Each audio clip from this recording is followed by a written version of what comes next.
Hello વેલડીથી 3-4 જણા આપણે અહીંયા આવ્યા છે તો એનું હાર્દિક સ્વાગત કરું છું. આમ આદમી પાર્ટીમાં ભાજપમાંથી કાર્યકરો છે બધા, તો વેલકમ. હવે આપણે જેની આતુરતાથી રાહ જોઈ રહ્યા છે એવા આપણા રેશમાબેન પટેલ પ્રદેશ પ્રમુખ મહિલા વિંગને હું કહું કે આગળનો બે સંભાળે.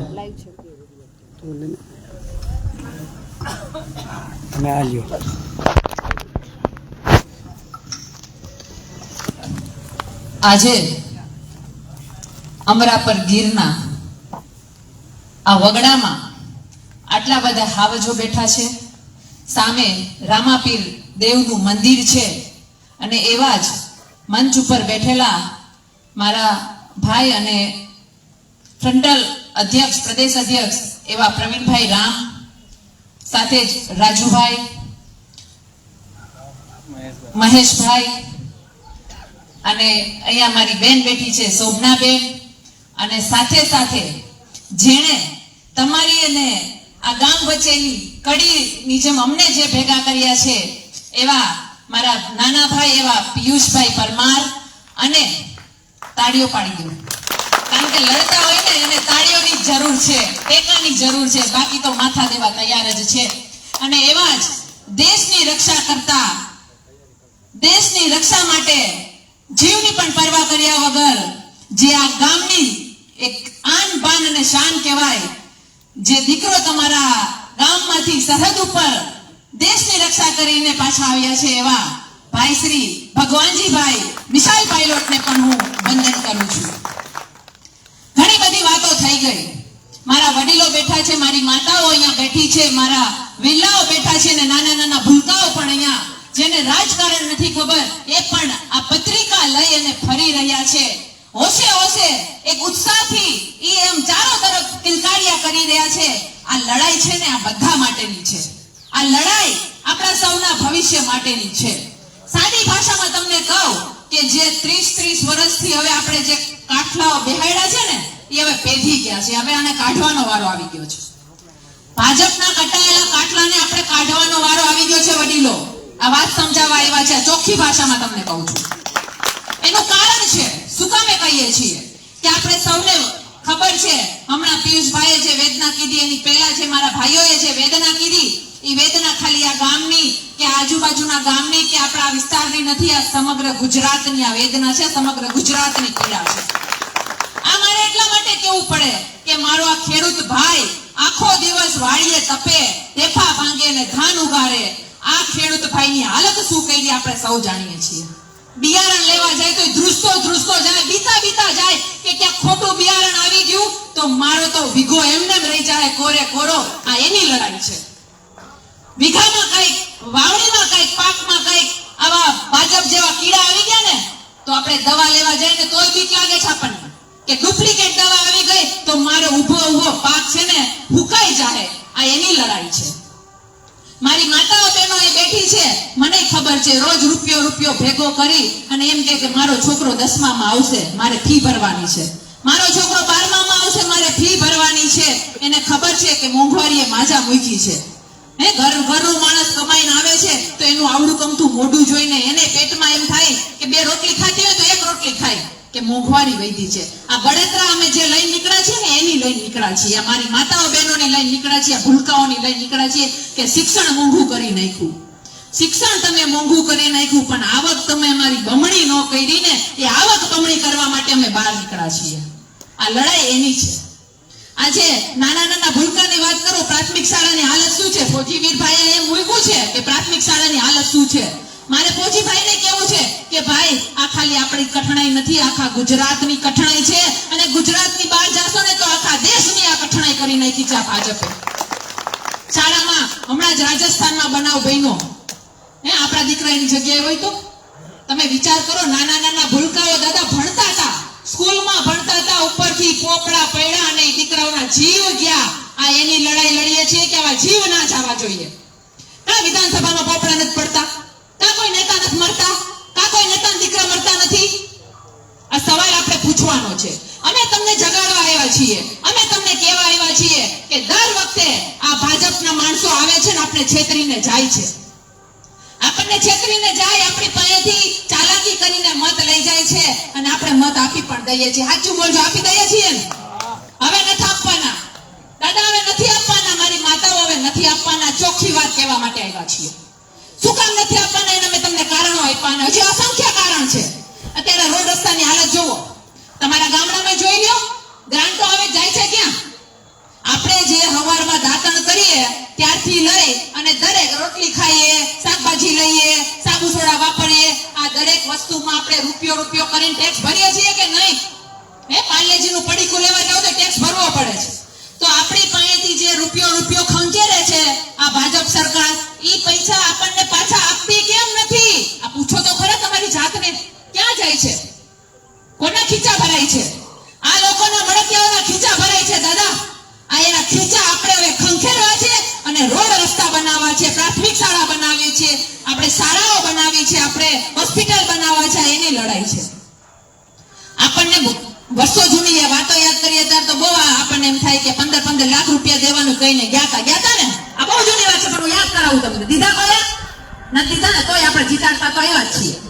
એટલે મારે તમને એટલું સમજાવવું છે કે હવે આ લડાઈ માત્ર વાતું કરીને નહીં થાય. આ અમે અહીંયા રાડો પાડીએ રોડ ઉપર રાડો પાડવાથી નહીં થાય. તમારે અહીંયા ગામમાં હશે તો ગામમાં, વિધાનસભામાં હશે તો વિધાનસભામાં, સાંસદમાં હશે તો સાંસદમાં, તમારે અહીંયા અમારા જેવા લોકોને, આમ આદમી પાર્ટી જેવા પ્રામાણિક લીડરોને ત્યાં સંસદ સુધી પહોંચાડવા પડશે. એટલે હું ચોખ્ખું કહેવા આવી છું કે સડકથી લઈને સંસદ સુધી અમને પહોંચાડો, આમ આદમી પાર્ટીની સરકાર બનાવડાવો અને આ સમસ્યાનું સમાધાન એક જ વિકલ્પ છે, એ છે આમ આદમી પાર્ટી. વાત કહેવા આવી છું દાદા. અમારે એટલા માટે કેવું પડે છે કે જ્યારે હું મારી બહેનોની પીડા લઈને બહાર જાઉં છું ને રોડ ઉપર, તો અમારા ચોટલા પકડીને પોલીસ તંત્ર ભાજપના ઈશારે અમને જેલમાં ભરી દે છે, જેલમાં પૂરી દે છે અમને. અમારા ભાઈઓના બેડા ભાંગી નાખે છે. અમારો ખેડૂત જ્યારે પોતાનો ભાવ વધારો લેવા રજૂઆત કરવા જાય છે ને, ત્યારે એને આંસુ ગોળા ફેંકે છે ને એને મારી અને એના જીવ જાય એવી હાલત કરે છે. એટલા માટે હું તમને કહેવા આવી છું, વાત તમારે સમજવાની છે કે શું કામ અમે લડીએ છીએ. આજ સુધી આપણે માનસિક રીતે અહીંયા લકવો કરાવી દીધો છે. ભાજપ વાળાએ આપણને માનસિક બીમાર કરી દીધા છે વડીલો. આ બહુ ગંભીર વાત છે. આપણને માનસિક બીમાર એટલા માટે હું તમને કહું છું કે જ્યારે હોય ત્યારે ગુજરાતમાં એમ કે ત્રીજો પક્ષ હાલતો નથી, આવી જ વાતો કરે. કોણ કરે? ભાજપ અને કોંગ્રેસ ભેગા થઈને. હવે કોંગ્રેસ પૂરું થઈ ગયું, હવે તો બોલવા જેવું નથી રહ્યું. એટલે કહીએ છીએ કે ગુજરાતમાં એક જ વિકલ્પ હવે દોડે છે, એ છે આમ આદમી પાર્ટી. અને એની જ પીડા ભાજપના લોકોને છે અને એટલે જ પિયુષભાઈ તમને હેરાન કરે છે આ ભાજપ વાળા. આ વાત તમને કહેવા માટે આવી છું. અને પિયુષભાઈ જેવા લડાયક યોદ્ધાઓ તમારા વિસ્તારમાં બેઠા. અમે તો ચાલો અહીંયા તમારે ભાષણ દઈને વયા જાશો, અમારી વેદના ઠાલવીને વયા જાશો, પણ અહીંયા સ્થાનિક રીતે ફોજીવીર છે, પિયુષભાઈ છે, આવા અનેક યોદ્ધાઓ તમારા માટે લડે છે. ત્યારે આ દીકરી તરીકે, આ બેન તરીકે, આ રેશમાબેન તમને કહેવા આવી છે કે ટેકે ઉભા રહેજો. માથાની કિંમત છે આ રાજનીતિમાં. ટેકે ઉભા રહેજો, બાકી લડી તો અમે લઈશું. અમને બીક નથી દાદા. હું 1 મહિનો સાબરમતી જેલમાં રહીને આવી છું, જેલના રોટલા ખાઈને આવી છું. પ્રવીણભાઈએ 11 દિવસ સુધી પેટે ખાધું નહોતું એવા આંદોલનો અમે કર્યા છે. હું કેટલાય દિવસો સુધી અમે લડ્યા, કેટલા વર્ષો સુધી લડ્યા. છેલ્લે અમારે ભૂખ હડતાલો કરવી પડી અને આ સરકાર સામે બંધ પોકારવા પડ્યા. કેટલાય દિવસ સુધી અન્નનો દાણો નથી નાખ્યો, તો આ લોકોના પેટના પાણી હલતા નથી. આ એની લડાઈ લઈને નીકળ્યા છે. એટલે મારે તમને એટલું ચોક્કસ કહેવું છે કે હવે ફરતા નહીં. આ આંગળીની જે તાકાત છે ને, ભગવાન શ્રી કૃષ્ણએ આ આંગળીના તાકાત ઉપર જ ઉપાડ્યો હતો ને પર્વત, ગિરિરાજ પર્વત ઉપાડ્યો હતો ને.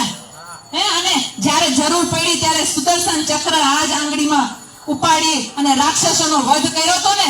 તો એમ માનજો કે આ મત છે ને એ તમારું સુદર્શન ચક્ર છે અને આ ભાજપ જેવા રાક્ષસોનો સહાર તમારે કરવાનો છે. આ વાત કહેવા માટે આવી છું. અનેક પીડા છે, અનેક વેદના છે. આજે જ્યારે યુવાન ભાઈ રોડ ઉપર જાતો હોય અને ગટરનું આવડું મોટું ઢાંકણું હોય, દાદા વાત સમજજો, આ વિચારજો તમે કે ગટરના મોટા ઢાંકણા ભ્રષ્ટાચારના કારણે ખુલ્લા રાખ્યા હોય, ઊંચા રાખ્યા હોય, અને આ ભાઈ એના રોજગારીની ટેન્શનમાં, એના ઘરના ટેન્શનમાં, કમાવાના ટેન્શનમાં જ્યારે ગાડી લઈને જાતો હોય છે ને પડે અને એનો જીવ જાય છે ને, આ વેદના ઈ માને, એના પરિવારને પૂછજો કે કેટલી હોય છે. આપણને સામાન્ય લાગશે. ઈ 25 રૂપિયાનું કુંડીનું ઢાંકણું આપણા છોકરાઓના જીવ લઈ જાય છે. આ લડાઈ અમે એની લડવા આવ્યા છીએ. એટલું નહીં, જ્યારે માથે દેવું થઈ જાય છે, ખાવા માટે કઈ હોતું નથી, ત્યારે આવા વિલ્લાઓ ટીકડા ખાઈ જાય છે, કુવા પૂરે છે, પોતાના જાતને કાપી નાખે છે, ત્યારે અમને દુઃખ થાય છે કે આવી દશા, આવી દુર્દશા. આ બધું ભાજપને 30 વર્ષ સુધી આપણે આપ્યું, છતાંય આપણી આવી હાલાકી કરી છે. આ આપણી કઠણાઈ છે. હવે બંધ પોકાર્યો તો આવા જ મારા વિલ્લાઓએ બંધ પોકાર્યો તો ત્યારે અંગ્રેજો ગયા છે. અને એક વસ્તુ કહી દઉં કે માનસિક બીમારીમાં ન આવતા, આ લોકોની માનસિક ગુલામીમાં ન આવતા, કારણ કે આ લોકો છેલ્લે કાંઈ નહીં આવે ને તો એમ કે કાંઈ નહીં થાય તમારાથી, એમ કે છે. શું કે છે? સરકાર ન બને એમ કે છે. પણ આપણે એને કહેવાનું છે કે આવી જ વાતો તમે દિલ્હીમાં કહેતા હતા, આવી જ વાતો તમે પંજાબમાં કહેતા હતા, સુફડા સાફ અમે કરી નાખ્યા હતા તમારા. એ યાદ રાખજો. આ વાત આપણે એને ગુજરાતમાં કહેવાની છે. અને આ કહેવાય છે ને કે જેમ ના પાડે ને, શું કામે તમને કહું કે આમ આદમી પાર્ટીથી બીજ શું કામે છે, હું તમને કહી દઉં. કારણ કે આમ આદમી પાર્ટીએ ગુજરાતમાં જે રીતે તમારા આશીર્વાદ મળ્યા, જે રીતે તમે અમને મત આપ્યા 22માં, ભલે સરકાર નથી બનાવી શક્યા, પણ જે ભાજપ સરકારના ખુરશીના ટાંગા ધ્રુજાવી દીધા હતા ને, તમે છો એટલે બીજે છે. આ એને બીક એની છે કે આ જનતા વિફરેલી છે. જો આ બધી જનતા વિફરી ગઈ અને સરકાર અમારી જાહે ને, તો અમારી તો દિલ્હીમાં આબરૂ જશે. કારણ કે અહીંથી જ રંગાબીલા ગયા છે, અહીંથી જ રંગાબીલા પહોંચાડ્યા ને આપણે. દાદા મારા વિલ્લાઓ તમને પૂછું છું કે અહીંથી જ રંગાબીલા ગયા છે. આ જવો કઈ મારી બહેનોને તો પોસ્ટકાર્ડ લખવાનું કહી ગયા હતા, પણ હજી સુધી અમને પોસ્ટકાર્ડનો જવાબ નથી મળ્યો. એટલે જવાબ તમારે આપવાનો છે મતપેટીમાં. એ વાત કહેવા આવી છું. એટલે આવી અસંખ્ય વેદના છે. જ્યારે ભાઈ ભણીને પરીક્ષા આપવા જાય છે તો પેપરો ફોડી નાખો છો, તમે પેપરો ફોડી નાખો છો. તમે ખેડૂતના પાક પાકે ત્યારે તમે ભાવ ઓછા કરી નાખો છો. ખેડૂત યાર્ડમાં જાય ત્યારે તમે ખેડૂત હારે ભાવ શું આપો છો, તમે વિચાર તો કરો. આવી અસંખ્ય વેદના. ગામની જ વાત કરીએ તો ગામમાં કેટલી ગ્રાન્ટો આવે છે. ભાઈએ કીધું કે ભાઈ રમત ગમતનું મેદાન જોઈએ, તો વાત સાચી છે. વાત સાચી છે કે અમારે રમત ગમતનું મેદાન જોઈએ છે, કારણ કે અમારા નાના નાના ભૂલકાઓ છે ને, ઈ કંઈક બનવા માટે તૈયાર છે ને, બનવા માટે લાયક છે. અહીંથી કહું છું, ગુજરાતથી ગયા છે એટલે અમિતભાઈ શાહને કહું છું કે અમિતભાઈ શાહ, તમારા છોકરાને તો બેટ પકડતાય નહોતું આવડતું, તમે ચેરપર્સન બનાવી દીધો ક્રિકેટનો. અમારા છોકરાને થોડાક તો હાથવા દો. આ વાત કહેવા માટે આવ્યા છીએ દાદા. એટલે આ વસ્તુ આપણે સમજવાની છે કે આપણે હવે આપણા રોટી કપડા મકાન માટે આપણે લડવાનું છે, આપણા રોડ રસ્તા માટે આપણે લડવાનું છે. મારી માતાઓ બહેનોએ પણ લડવાની જરૂર છે.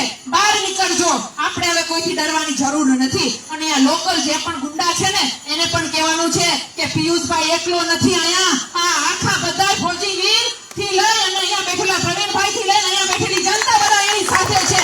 વાત પણ વાકો કરવાની તમારા કોઈની તાકાત નથી. આ વાત કહેવા માટે આવ્યા છીએ. કારણ કે મને ખબર છે કે જ્યારે અવાજ ઉઠો કરીએ ને, ત્યારે અત્યાચાર શું થાય છે ને, એનું તો અમે સહન કરીએ છીએ.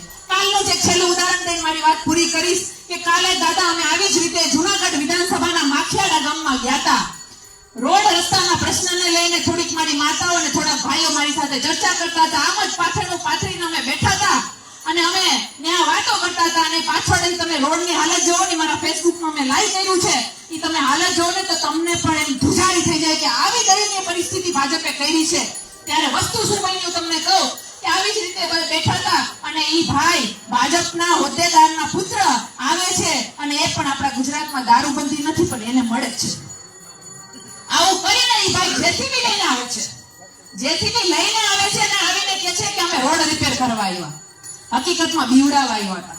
અને પછી મેં કહી દીધું કે ભાઈ અહીંથી નીકળજો, અહીંયા તમારી કારી નહીં આલે, રોડ સરખો કરવો હોય તો કરો, બાકી ડરાવા ન આવતા. એટલે ભાઈગા.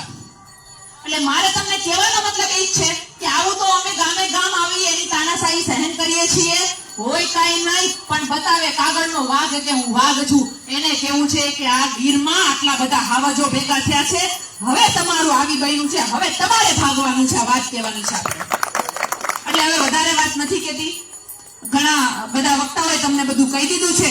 છેલ્લે મારે એટલું જ કહેવું છે કે દરેક મારા વડીલો, મારી માતાઓ, મારા વિલ્લાઓ, તમારે લોકોએ હવે આનો જવાબ મતપેટીમાં તો આપવો પડશે. એટલે આ વચન લેવા માટે આવી છો, હાથ ઊંચા કરીને આપો છો ને વચન. આપણે ફરવાનું નથી, હવે આની ખુરશી ફેરવવાની છે અને વાઢી નાખવાના છે કમળગટ્ટાઓને. હવે આ એનાને આપણે ઉડાઈ કરવાનો છે. તો હાથ ઊંચા કરીને ભારત માતાની જય જયકાર કરવાની છે. અને ભગવાનની પણ હું માફી માંગુ છું, કારણ કે આરતી થાય છે અને આપણે અહીંયા ભાષણ કરીએ છીએ તો મને દિલમાં થોડુંક દુઃખ થાય છે, પણ પ્રભુની ક્ષમા માંગતા માંગતા ભારત માતાનો જય જયકાર બોલશું. બોલો ભારત માતા કી જય. વંદે માતરમ. હિન્દ જય ભારત.